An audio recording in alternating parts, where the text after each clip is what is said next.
Salut et bienvenue à toi dans cette nouvelle vidéo. Aujourd'hui, je vais partager avec toi les 5 niches les plus rentables ou en tout cas qui ont un fort potentiel pour 2024. Alors j'espère sincèrement que cette vidéo va t'apporter de la valeur et va te permettre d'y voir un peu plus clair sur les types de niches sur lesquelles on peut se positionner aujourd'hui en 2024 sur Amazon. Moi c'est Christophe Alain et je suis expert Amazon FBA. Et j'aide aujourd'hui plus de 650 entrepreneurs à développer leur propre shop Amazon, qu'ils soient débutants ou avancés. Voilà, ceci étant dit, on va démarrer la vidéo sur les niches les plus rentables pour 2024. C'est avec mon équipe, on a fait un travail d'analyse et de benchmark sur les niches à fort potentiel pour cette année. On en a trouvé 5 potentiels. Vous allez voir, ce sont des niches qui n'ont totalement rien à voir les unes avec les autres. Et la cinquième, pour moi, est clairement la plus intéressante. Alors reste bien jusqu'à la fin de la vidéo pour que tu aies l'ensemble des informations. N'hésite pas aussi à liker la vidéo, à mettre un commentaire et à t'abonner à la chaîne si ce n'est pas déjà fait. Allez, c'est parti, on va sur mon ordinateur.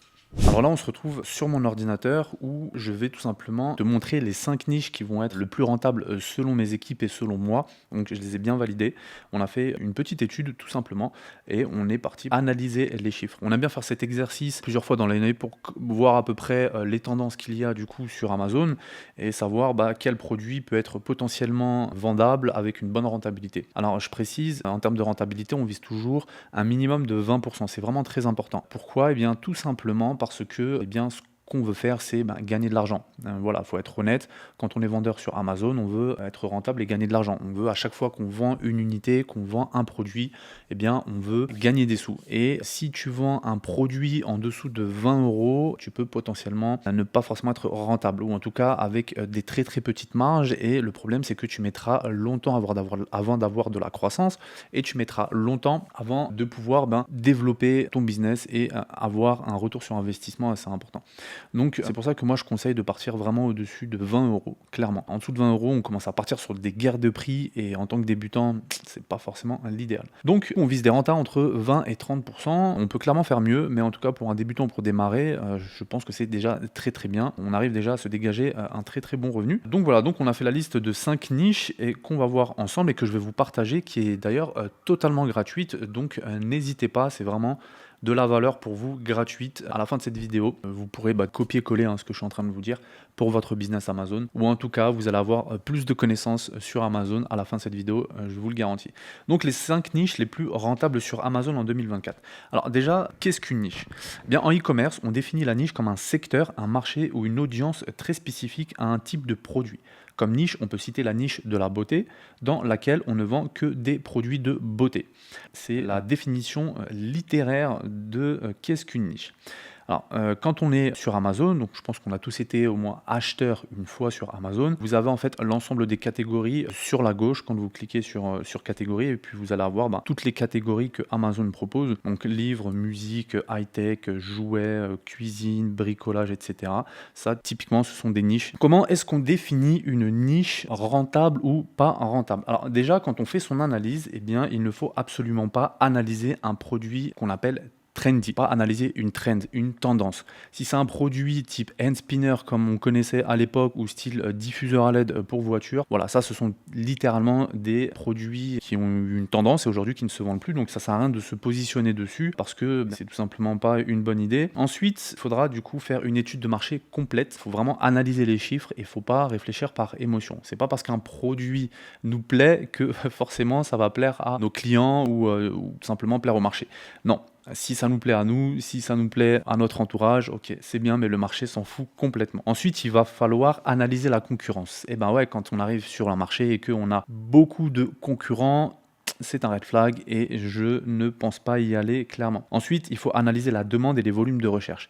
Si par exemple vous avez un super beau produit qui est extraordinaire, clairement, mais qu'il n'y a pas de demande, votre produit ne se vendra pas. Donc il faut vraiment voir s'il y a de la demande par rapport à votre produit sur le marché, et à ce moment-là, c'est un très bon indicateur. Donc voyons maintenant les 5 niches les plus rentables en 2024. Alors, il va déjà y avoir la décoration d'intérieur. Tout ce qui touche à la décoration d'intérieur. Quand je dis décoration d'intérieur, c'est vraiment tout. Ça peut être l'intérieur de l'ensemble des pièces que vous avez chez vous, ça peut être l'intérieur de votre voiture, ça peut être l'intérieur de n'importe quelle donc de cuisine, salle de bain, ça peut être c'est tout ce qui va être accessoire finalement, tout ce qui vous entoure au quotidien, ça peut être l'intérieur de bureau par exemple, ça peut être enfin voilà, vous avez compris, c'est vraiment tout ce qui touche à la décoration d'intérieur. Ça, c'est un très très gros marché. Il existe encore des sous-catégories dans cette niche-là qui sont clairement sous-exploitées et qu'on peut vendre très très facilement. Alors en termes de chiffres, rapidement, eh bien, on voit qu'il y a un total de revenus sur cette niche de décoration de 106 000 euros avec un revenu moyen par vendeur qui est de 2 000 euros. C'est-à-dire que si demain vous vous positionnez et que vous vendez, eh bien, vous pouvez potentiellement espérer 2 000 euros de revenus en moyenne. Au niveau des prix de vente sur ces types de produits, c'est environ 25 euros.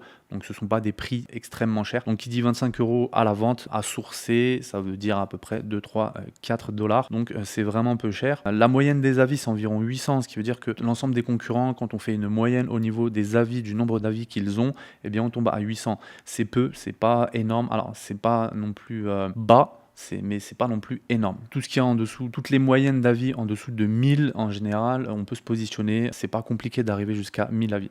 En tout cas, si on arrive sur un marché et l'ensemble de nos concurrents ont 500, 600, 700 revues en moyenne d'avis, on peut littéralement se positionner sans problème. Est-ce qu'il y a des différenciations possibles sur ce type de produit ? Oui, on peut se différencier, on peut proposer de l'amélioration sur les produits, on peut proposer des produits qui ont des fonctionnalités différentes, des designs différents, enfin voilà, on peut apporter notre personnalisation et surtout notre différenciation. Alors maintenant ici, on voit en termes de volume de demande à peu près, eh bien, à combien est-ce qu'on est? Voilà, on est aux alentours de 1000, 2000, 3000 recherches par mois sur ce type de mots-clés, sur ce type de niche. Alors c'est pas bas. C'est pas bas, c'est plutôt pas mal. Donc on peut littéralement prendre une bonne part de marché avec ça. Après, au niveau de la trend, on voit que c'est plutôt positif aussi. Pareil, donc ça c'était sur les 12 derniers mois. Donc on voit que ce n'est pas un produit tendance, donc qu'il y a des pics de demande et ensuite plus rien.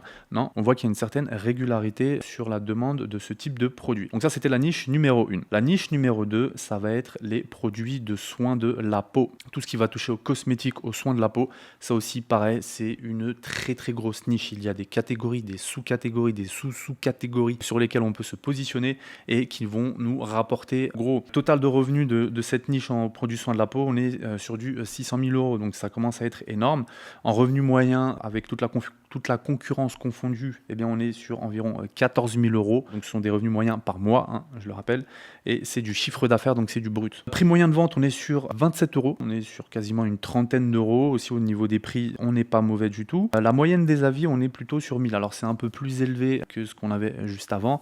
C'est normal parce que c'est une très grosse niche et forcément il y a beaucoup de concurrence. Après 1000, ça reste un peu élevé, mais c'est pas non plus extrêmement élevé. Donc moi, clairement, si je fais mon analyse plus en profondeur, si je fais une deep analyse, un deep benchmark, eh bien je pourrais, voilà, je vois qu'on est sur du 1000 avis, clairement je me positionnerai si tout est positif autour.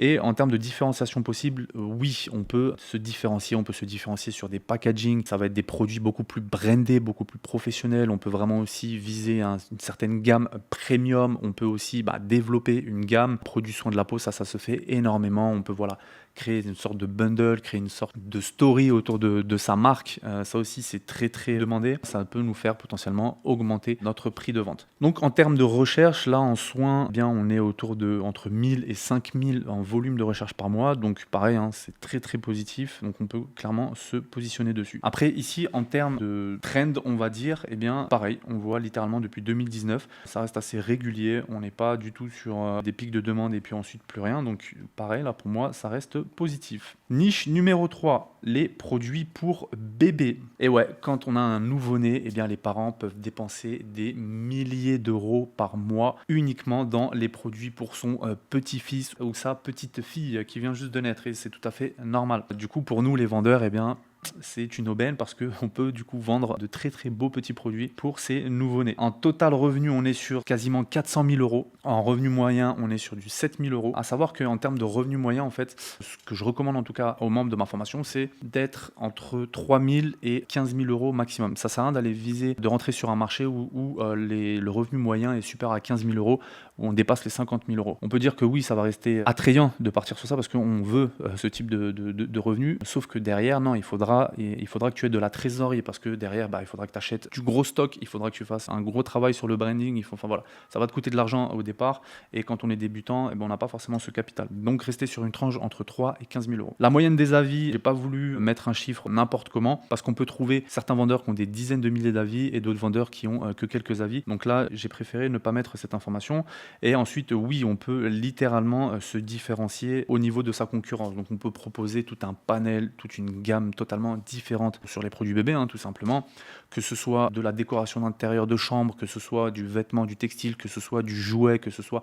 Enfin voilà, peu importe, on peut se différencier et ça, je vous le garantis. Alors moi, j'ai pris jouet pour bébé pour avoir ce type d'indicateur. Mais ici, quand on est un peu plus large au niveau du scope, on met tout simplement des accessoires, des produits pour bébé, et on voit qu'on peut avoir un peu tout et n'importe quoi. Donc des pare-soleils de voiture pour bébé, des baignoires pliables, des chaises hautes, enfin voilà, il y a énormément de sous-catégories possibles. Et on voit que en termes de volume de recherche, on dépasse les 10, 15, 20 000 recherches par mois pour ce type de mots-clés. Donc on peut littéralement se positionner.